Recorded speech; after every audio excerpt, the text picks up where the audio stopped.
So this is going to be the June garden and allotment tour. I'm going to start off here at the allotment today, mainly because there's absolute loads going on. But May has been a really interesting month. It's still been quite wet, but we've had some sun, some warmth, and as a result, growth has just excelled really. So yeah, let's get into it.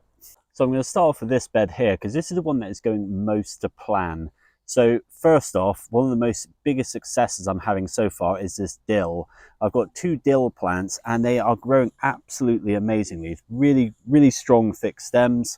And I think there's even the start of the flower buds starting to emerge as well, which will be brilliant for pollinators and really sort of brighten up this area of the garden. Amongst the dill, I have got a nasturtium plant here, which is starting to flower and doing really well. It's good sort of ground coverage, suppressing any sort of bits of bindweed which keep trying to come back. But the main thing I'm really happy with is this sweet corn here. This is my first year growing sweet corn. Never grown it before, and it's quite challenging because it really likes those warm conditions. But what I'm told is that once it gets going, there's kind of no stopping it. So I'm hoping now that especially some of these are looking quite thick, they are just going to absolute sort of propel. But there is some sort of damage to the leaves going on, but I'm not too concerned as of yet. But yeah, really happy with sweet corn. I've lost 2 plants, but I've got some sort of spares growing under cover, which I'm going to come and replace these with when I get a chance. So here and behind me are my squash beds. The one behind me we're just not going to talk about. Unfortunately, the squashes I planted over there have just been annihilated by slugs. I'm quite fortunate where I've sown some more squash plants and they're back at home. But what I'm going to do is I'm going to wait until they're quite a lot bigger before I plant them out, and hopefully they'll be strong enough to survive. But what I want to show you here is these squash plants, which are really starting to trail now. And I think they're past the point where any kind of slug is going to damage them too much. But yeah, really happy. Hopefully I'll get some flowers soon. And, you know, hopefully I'll get that sort of, you know, squash harvest. And just for anyone who's wondering, the variety I'm growing this year was a seed I got from Real Seed called Burgess Buttercup, and it's supposed to be like a sort of roasting, eating variety. Now this bed here looks really abundant from a distance, but unfortunately there's lots of things that aren't going very well. First off, the spinach leaves have got absolute massive, which is kind of good but kind of bad because I kind of want the spinach for salad leaves and things, but unfortunately there's some absolute whoppers here that you definitely have to cook down. Another bit of a failure is the beetroot. Unfortunately, the beetroot is going to seed, and unfortunately what that means is that the root's not going to get any bigger, and if anything, it's going to eventually get drier and lose the sort of moisture within it. So a bit disappointing there that I'm going to have to sort of potentially either early harvest or compost that, but it's not the end of the world. But I just really struggle with beetroot this time of year. What I found last year, and if anyone else is struggling with beetroot, is try sowing it in sort of July time and harvesting it over the autumn. I didn't have any problem with the sort of bolting. What's been an absolute massive success is this rocket. This rocket has grown profusely and it is starting to flower now, but don't remember, with rocket you can still eat the leaves even when it's flowering. It's not like lettuce where they go very bitter. They're already quite bitter. I've got some lettuce back here which are doing really well, and I've got another nasturtium plant which is suppressing a lot of weeds, which is exactly what I want. And finally, just on this bed as well, I've got leeks which I've sort of dotted around in places, and they're doing really well. It's a variety called Bandit, I think, and I decided to multi-sow it just to get a lot of harvest from a fairly small space. So here at the garden, and unfortunately I need some of your guys' help, especially in the comments section. So this is my plum tree that I planted in autumn, and it was doing really well, putting on leaf, putting on new growth as well, lengthening branches. But all of the leaves are now drooping, and on one of the branches here, it's lost all of its leaves. Now, I'm not too sure why this is. It's not necessarily for a lack of watering. We've had lots of rain and obviously the ground's quite moist. But the only thing I may have done is I may have overcrowded the base of the plant. And I'm wondering if anyone's got experience with this, and maybe that's the case. I'm wondering, because it's quite a young plant, whether the roots are having to compete with all the plants I've sort of underplanted with, and maybe that's causing an issue. But yeah, not too happy because as well, there were about 5 fruits on here. It's obviously a sort of 2 or 3 year old tree, but unfortunately those fruits have dropped off. And I think it's just the case of the tree is prioritizing sort of its own health by sort of shedding some of the leaves, shedding some of the fruit. But if anyone's got an idea of what exactly the cause is, that would be great. Now, after that sort of soft fruit failure, the blueberries here are, as always, doing amazing. And I'll do some close-ups here, but it is absolutely covered in blueberries. They're all plumping up quite nicely. What I am now doing is I am giving it a bit of an ericaceous feed, and it's just this sort of synthetic ericaceous granules that you sort of throw on, and I've watered it in. So I'm hoping, you know, they should be, you know, nice and plump berries. Now let's get on to vegetable growing, and this bed here is doing really well. So I'm going to give you a quick close-up of how everything's looking. So starting off then, we've got the broccoli here. This is for autumn harvest, and since planting out, it's actually put on quite a lot of growth. So I'm really happy, and hopefully it will survive the sort of summer caterpillar barrage. Got a few spring onions here. I'm just sort of waiting to grow so I can harvest. I've then got my Lola Rosa lettuce doing really well here. Should be almost ready to harvest. I keep sort of feeling it, and it's starting to firm up a bit. So I think there's almost a head forming. Now, a bit like at the allotment here, the beetroot is bolting. So you sort of see, oh yeah, down there, a very thick stem coming up. And at the top of it, it's sort of trying to form like a flower. So unfortunately, the beetroot here is knackered. But the beetroot did get off to a much better start. So I've got sort of a sizable sort of golf ball sized beetroot harvest. So I still might harvest them and have some of those. In the middle here, I've got some spinach growing, which is doing really well. Lots of quite small, tender leaves. Really happy with it. And then just over here, sort of just getting crowded out, is some carrots that I've sown. These are sort of main crop carrots for sort of almost winter sort of storage. But yeah, really happy with that. Now this bed here is pretty much dwarfed out by the broad beans, which are doing absolutely lovely, and there's some really nice pods forming. However, this time of year, and it's the same for anyone growing broad beans, black fly are everywhere on this plant. And what I think I'm going to do, maybe after I finish filming, is I'm going to get my hose, put it on its sort of jet mode, and I'm going to sort of blast off the majority of the black fly. When you sort of blast them off, they generally typically won't be able to find their way back to the plant. They're not sort of big enough, strong enough sort of creatures, but the black fly is just, it's very unsightly, and it is drawing energy away from the plant. So where possible, either smush them with your finger or blast them off. Obviously try to avoid your sort of chemicals, but if you're not too worried about that sort of thing, then yeah, you might want to consider taking some action.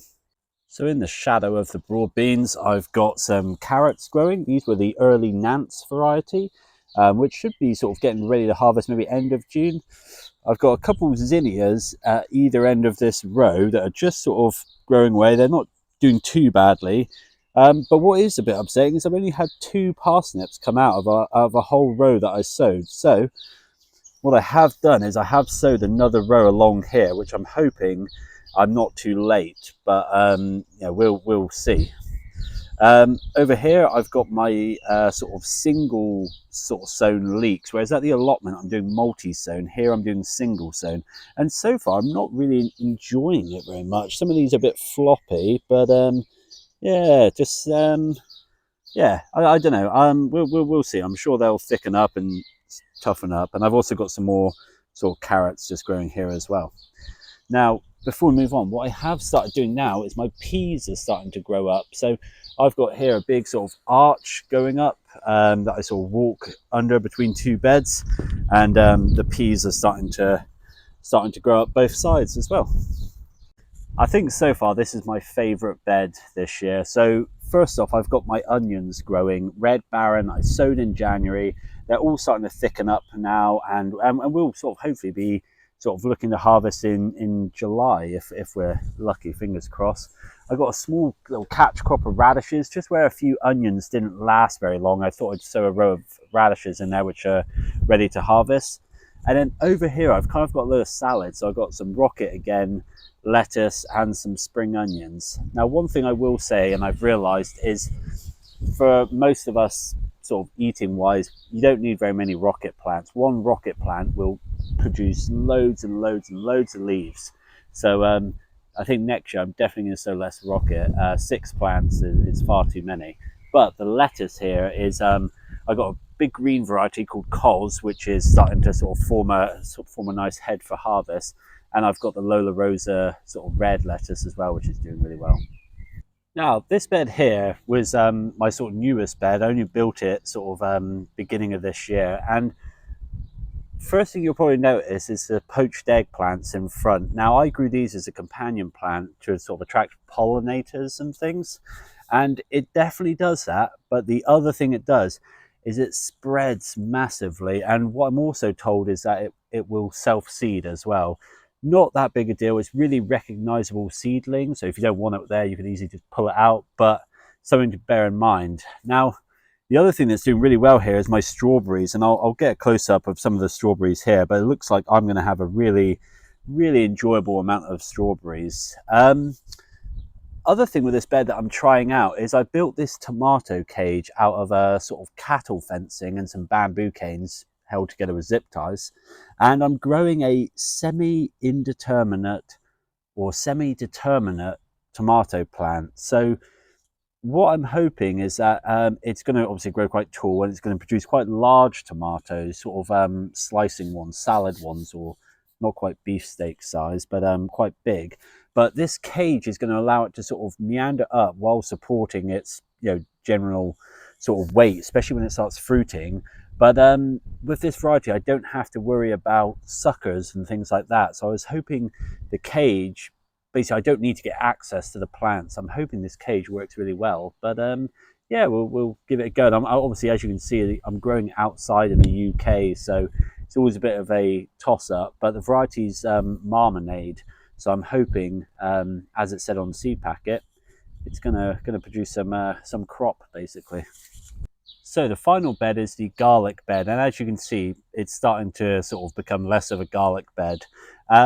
So starting off here with the garlic, this garlic here is the sort of seed bought garlic, Solent White, and it's not quite ready for harvesting yet. I have been digging around, looking at the size of the bulbs underneath.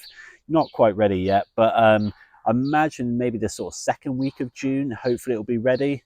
And along with that as well is the elephant garlic. The elephant garlic is looking really good. I've got no idea what's going on the ground with that. I haven't dug around it, but I'm hoping, again, similar time, that'll be a really good harvest. Now over here where I dug up the store-bought garlic, which wasn't very much of a success, but I was able to make some sort of easy garlic for cooking. But yeah, if you're interested in that, do check out a short I made on that. But the store-bought garlic, in short, wasn't a success, or at least you can grow it, but you're not going to be able to store it, and that's the sort of key there. So I planted 2 tomato plants. That's the variety called Marmalade. Really happy with it. Nice and thick, nice and strong plants. These semi-determinate varieties, so far, I'm having an absolute delight growing them. They're growing really well. What I'm not enjoying with very much here is my dwarf French beans that I've planted here. And I think the issue here is that I planted them out when they were too small, and therefore slugs are just destroying them too much. So I think maybe the solution there is maybe to grow them a little bit more bigger before planting them out. And finally, just in here, I did have them in between my 2 rows of garlic with some sort of radishes, just for a quick catch crop. Now, as well as growing things in the beds and at the allotment, I am growing a few things in pots. And one thing I'm doing really happy with are these sort of tomatoes, which, especially on these plants, there are lots and lots of them. So a variety called Mini Bell. But what's not so good is actually the health of the plant. The plant is not looking very healthy. Very sort of wilted, very yellowy leaves, not very sort of dark green or anything. So I'm not too sure what's going on there, but I'm hoping a bit of sunny weather will sort them out. Similar story here with my overwintered chili plant. So the plants I grew from seed last year, harvested in the summer and autumn, and then I overwintered them. Now, these have been attacked by whitefly a lot, but they are still producing some chili. And as you can see, there's loads of flowers here. So I'm sort of been hand pollinating them. But yeah, it's a bit interesting. I'm hoping, again, some warm weather, this will sort of sort itself out a bit. And the same over here for my habanero. chili plant, although much bushier, leaves, much healthier looking leaves, but almost a bit too clustered and dense. And I'm worried that it's going to cause problems with disease and stuff because there's not enough airflow. But not much we can do about that now. So, growing under cover in my little plastic greenhouse are some more chili plants that I'm hopefully going to give away to friends and family. I've got some chamomile seedlings, and I've got some forget-me-not seedlings growing here. I've also trying some Thai basil growing here in this little terracotta pot, and I've got some sweet corn back there for sort of doing some replacements. I've got some Brussels sprout seedlings, which actually are growing really well. I'm hoping to sort of plant these out when they're a little bit bigger. I've got some more sort of lettuce sowings and dwarf bean sowings, as well as some forget-me-not seedlings. Some more bean sowings. I can't remember the yellow beans called Maxador, I think. Some more sweet corn, because I think I'm going to need even more, and another chili plant there. So that there, guys, was the allotment and garden tour at the beginning of June. And as you can see, throughout May, there's been quite a lot of growth, which has been really promising. And I'm hoping in June we'll have some warmer weather and the garden will grow even more. But yeah, if you like this sort of video, don't forget to like and subscribe. See you all soon for more videos.